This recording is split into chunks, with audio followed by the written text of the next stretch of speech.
चुनाव को रिग करके सत्ता में बने रहना, ये भाजपा ने इसको अपना मोडस ऑपरेंडी बनाया है। महाराष्ट्र के चुनाव के बाद जो महाराष्ट्र के रिजल्ट्स आए, जो बाद में वहां जो समीक्षा हुई है, उसमें जो चीजें सामने आई है कि किस तरीके से वहां इलेक्शन को रिग किया गया कि एक ही विधानसभा में 3 महीने के अंदर लोकसभा चुनाव और विधानसभा चुनाव के बीच में एक असेंबली सेगमेंट में 28,000 वोट जो है बढ़ जाते हैं। तो इसको रोकने के लिए हमारा बूथ पे संगठन जो है वो स्ट्रांग होना बहुत जरूरी है।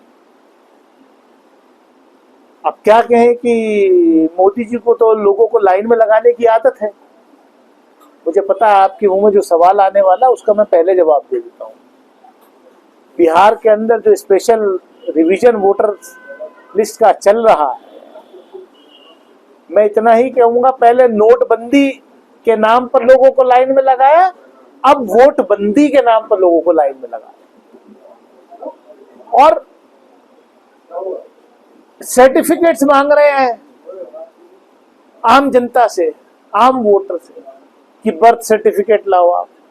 2003 के बाद जो लोग वोटर लिस्ट में शामिल हुए उनको अपने माँ बाप का भी बर्थ सर्टिफिकेट देना पड़ेगा। ऐसे देश में जहां पर माननीय प्रधानमंत्री खुद पिछले 11 साल में अपनी डिग्री का सर्टिफिकेट नहीं दे पाए, आप अपेक्षा करते हैं कि जो मजदूर है, जो आम आदमी है, जो लाखों लोग बिहार में बाढ़ के चलते हर साल बेघर हो जाते हैं, उनसे आप अपेक्षा कर रहे हैं कि वो अपना और अपने माँ बाप का जन्म प्रमाण पत्र दें वोटर बनने के लिए। ये क्या है? संविधान में जो अधिकार दिया है, ये बहुत लंबी लड़ाई थी। अंग्रेजों से लड़ने में भाजपा और आरएसएस का कोई इतिहास नहीं है।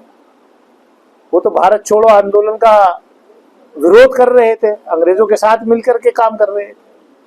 लेकिन जब देश आजाद हो गया तो उन्होंने तिरंगा भी मानने से इनकार कर दिया। 52 साल बाद जो है संघ ने अपने हेडक्वार्टर पे तिरंगा फहराया। संविधान को आप मानते नहीं है क्योंकि आपकी मंशा, जब संविधान लागू हुआ तो ऑर्गेनाइजर का आप एडिटोरियल पढ़ लीजिए, जो आरएसएस का माउथ पीस है मानचंदे का एडिटोरियल, कि उस संविधान को मानने से इनकार कर दिया था। क्यों कर दिया था? कि साहब इसमें मनुस्मृति की झलक नहीं आ रही। मनुस्मृति की झलक संविधान में तब आती जब महिलाओं को वोट का अधिकार ना दिया होता, जब इस देश के दलित और पिछड़े को वोट का अधिकार संविधान ने ना दिया होता। तो इसलिए वो वाला संविधान चाहते हैं।